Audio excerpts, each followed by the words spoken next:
ఓం శ్రీ మహాగణాధిపతియే నమః. శ్రీ గురుభ్యో నమః. శ్రీ మాత్రే నమః. మాఘపురాణంలోని 5వ అధ్యాయం, కుక్కకు విముక్తి కలుగుట. దిలీప మహారాజా, సుమిత్రుని కథ ఈశ్వరుడు పార్వతీదేవి చెప్పిన రీతిగా విన్నావు కదా. ఇంకొక కథను పార్వతికి ఈశ్వరుడు ఈ విధముగా చెప్పాడు. అదెట్లనగా, మాఘమాసంలో నదీ స్నానములు చేయువారు గొప్ప ధనశాలులగుదురు.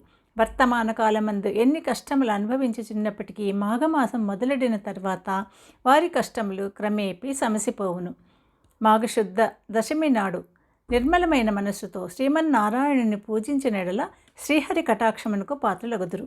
అందులో అణుమాత్రమైనను సంశయం లేదు అని పార్వతీదేవితో శంకరుడు వివరించుచుండగా, పార్వతి, నాథ, శ్రీ లక్ష్మీనారాయణుల వ్రతం చేసిన ఎడల మనోవాంఛా సంసిద్ధి కలుగుతుందని చెప్పారు కదా. ఆ వ్రత విధానం ఎట్టిదో, ఎలా ఆచరించాలో ఈ విధంగా తెలియపరచడని కోరింది. అంత మహేశ్వరుడు పార్వతితో ఇట్లు చెప్పాడు.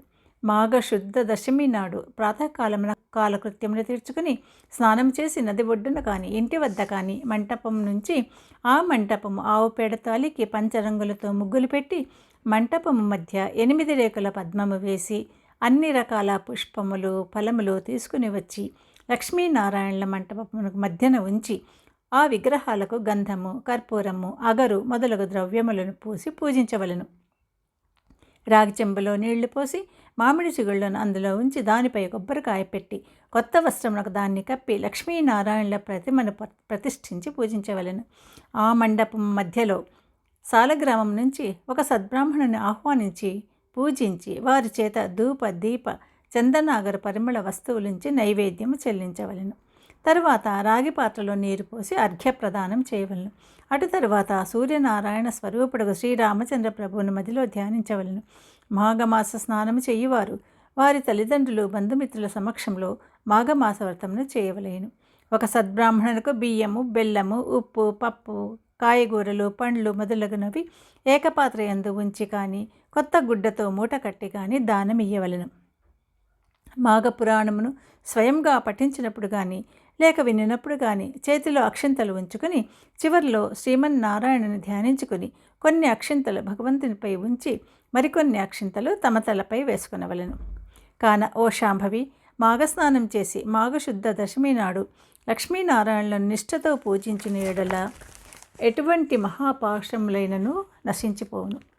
ఇందులకు ఒక ఉదాహరణ కూడా తెలియజేసేదను. సావధానురాలవై వినుము. గౌతమ మహర్షి ఒకనాడు తన శిష్యులతో కూడి తీర్థయాత్రలు చేయుటకై ఉత్తర దిశకు బయలుదేరాడు. వారు అనేక పుణ్యనదులలో స్నానాలు చేస్తూ ప్రసిద్ధ క్షేత్రములను దర్శిస్తూ మార్గమందున్న ముని పుంగవులతో ఇష్టాగోష్ఠులు జరుపుకుంటూ అప్పటికి మాఘమాసం ప్రవేశించటం వల్ల కృష్ణానదిలో స్నానం చేయవలనని ఆ ప్రాంతానికి వచ్చి విడుదల చేశారు. గౌతముడు తన శిష్యులతో కూడి కృష్ణానదిలో సూర్యోదయ సమయంలో స్నానం చేసి తీరమున ఉన్న ఒక రావి చెట్టు వద్దకు వచ్చి మూలతో బ్రహ్మరూపాయ, మధ్యతో విష్ణురూపిణి, అగ్రత శివరూపాయ, వృక్షరాజాయతే నమః అని రావి చెట్టుకు నమస్కరించి ఆ చెట్టు మొదట ఆసీనుడై శ్రీహరిని విధియుక్తంగా పూజించాడు. తర్వాత శిష్యులందరికీ మాఘమాస ప్రభావమును వినిపించాడు. ఈ విధముగా ప్రతిదినము ఆచరించుచుండగా మాఘశుద్ధ దశమి నాడు ఆ చెట్టు మొదట మండపం ఏర్పరిచి ముగ్గులు బొట్లు పెట్టి మామిడాకుల తోరణాలు కట్టి అలంకరించారు. ఆ మండపం మధ్యలో శ్రీహరి చిత్రపటం నుంచి పూజించినారు. ఆ విధంగా పూజించుచున్న సమయంలో ఒక ఆడకుక్క వచ్చి భగవంతునికి చేయించిన పూజా విధానమంతయు రెప్పవాల్చకుండా దీక్షతో చూస్తూ రావి చెట్టునకు ఎదురుగా కూర్చుని ఉంటుంది. శిష్యులు వారి వద్దనున్న దండంతో దానిని బెదిరించి ఆ కుక్కను ఆ చెట్టు నుండి లేపి ఉత్తరం వైపు మళ్ళీ మరలా తూర్పునకు తిరిగి ఆ వైపు నుండి దక్షిణానికి కదిలి మరలా యథాప్రకారం పడమటి దిశలోనే కూర్చుంది. శిష్యులు మరలా బెదిరించగా ముందు లేచినట్లే రెండవసారి కూడా ఆ మంటపం చుట్టూ తిరిగి వచ్చింది. శిష్యులు మూడవసారి కూడా వారిని దండంతో బెదరగొట్టగా మరలా ఆ కుక్క రావి చెట్టు చుట్టూ తిరిగి వచ్చింది. అప్పటికి 3 సార్లు ఆ మంటపం చుట్టూ ప్రదక్షిణ చేసినందున అది మాఘమాసం అయి ఉన్నందున అది వెంటనే తన కుక్క రూపమును వదిలి ఒక రాజుగా మారిపోయింది. ఆ రాజు సకలాభరణాలు ధరించిన వాడి మునుల ఎదుట నిలబడి వారందరికీ నమస్కరించాడు. అక్కడున్న ఆడకుక్క రాజుగా మారిపోవట చూసిన మునులు గౌతమ మహర్షి కూడా ఆశ్చర్యమునందిరి. పోయి, నీవెవరవు, నీవిట్లు మాటకు కారణమేమి అని గౌతముడు ప్రశ్నించాడు. మునిచంద్రమ్మ, నేను కళింగరాజును, మాది చంద్రవంశము, నా పేరు జయచంద్రుడు. నాకు అన్ని విద్యలందు ప్రావీణ్యత కలదు. నా దేశ ప్రజలను ధర్మ మార్గమున పరిపాలన చేయుచూ ఉన్నాను. దాన ధర్మములన్న నాకు అతి ప్రేమ. నేను అనేక దానాలు చేసి ఉంటుంది. గో భూ హిరణ్య సాలగ్రామ దానాలు కూడా చేసి ఉన్నాను. ఎక్కువగా అన్నదానము తెల్లదానము చేసి ఉన్నాను. అనేక ప్రాంతాలలో చెరువులు తవ్వించాను, నూతులు త్రవ్వించాను. బాటసార్లకు నీడనిచ్చి నిమిత్తం చెట్లను నాటించాను. ధర్మశాలలు కట్టించాను. పశువులు తాగటానికి నీటి గుంటలు తవ్వించాను. నిత్యము బీద ప్రజల నిమిత్తం అన్నదానములు, మంచినీటి చలివేంద్రములు, మరెన్నో పుణ్యకార్యాలు చేస్తున్నాను. అనేక దేవాలయాలను నిర్మించి దైవ విగ్రహాలను ప్రతిష్ఠించాను. సద్బ్రాహ్మణుల చేతను, వేదాలు చదువు పండితుల చేతను ఎన్నో క్రతువులు చేయించాను. పురాణాలలో ఉన్న ధర్మాలన్నీ చేసి ఉన్నాను. కానీ నేను ఇలా కుక్కనయ్యాను. దానికి కారణం లేకపోలేదు. ఆ కారణము కూడా మీకు విశ్రద్ధపరిచేదని వినుడు. ఒకానొక దినమున ఒక ముని పుంగవుడు గొప్ప యజ్ఞం ఒకటి తలపెట్టాడు. యజ్ఞం చేయటన్న సామాన్య విషయం కాదు కదా. దానికి ధనము, వస్తు సముదాయం చాలా కావాలని కాన ఆ ముని పుంగవుడు నా వద్దకు వచ్చి అర్థించాడు. మునిసత్తముడు వచ్చిన వెంటనే ఎదురేగి కాళ్ళు కడిగి ఆ నీళ్లు నా శిరస్సుపై చెల్లుకొని కుశల ప్రశ్నలు అడిగి తిని, ఆ మునియు నా సత్కారమునకు మిక్కిలి సంతసించి, రాజా, నీకు గుప్త విషయములు తెలియచేదును. ఈ మాసంలో మకర రాశి యందు సూర్యుడు ప్రవేశిస్తాడు. ఆ దినము సూర్యోదయం అయిన తర్వాత నీవు స్నానం చేసి భక్తి శ్రద్ధలతో మాఘమాస మహాత్మ్యమును చదవట కానీ లేక వినుట కానీ చేయము. దానివల్ల నీకు వైకుంఠ ప్రాప్తి కలుగుతుంది. అంతేకాక అశ్వమేధయాగమును చేసిన వల్ల ఎంతటి ఫలితం కలుగునో అంతటి ఫలము కానీ, తీర్థస్నానములు చేయగా వచ్చిన ఫలములు కానీ, దానపుణ్యములు అనగా పంచయాగాలు చేసినంత ఫలమును కానీ పొందగలవు. మాఘశుద్ధ సప్తమి ఆదివారం వచ్చిన కానీ, దశమి ఆదివారం వచ్చిన కానీ ఉదయమే స్నానం చేసినను, మరియు మార్గ పౌర్ణమి రోజు ఉదయం స్నానం చేసినను మానవుడు ఎటువంటి పాపములనైనా విడవగలడు. ఒకవేళ ఇతర జాతుల వారైనను మాఘమాసమంతా నిష్ఠతో నది స్నానమాచరించి దాన ధర్మాలాచరించి మాఘపురాణమును పఠించినను లేదా వినినను మరుజన్మలో బ్రాహ్మణులే జన్మింతుడు అని ఆ మునివర్యుడు నాతో చెప్పగా, నేను అతనిని అవమానించినట్లు మాట్లాడి ఇట్లాంటిని, అయ్యా మునిసత్తమ, మీరు పలికిన విషయములే నాకు తెలియను. అన్నయూ బూటకములు, వాటిని నేను యథార్థములని అంగీకరించను. ఏవో అతిశయోక్తులు తప్ప మరొకటి కాదు. కాన నేను ఏ మగం స్నానములు చేయడం కానీ, దాన పుణ్యాదులు చేయడం కానీ, పూజా నమస్కారములు చేయడం కానీ నేను చెయ్యను. చలిదినములలో చన్నీళ్ళు స్నానం చేయటం ఎంత కష్టము. ఇక నాకు ఈ నీతి బోధలు చెప్పగండి. నాకున్న ఫలములు చాలు అని ఆ మునితో అన్నాను.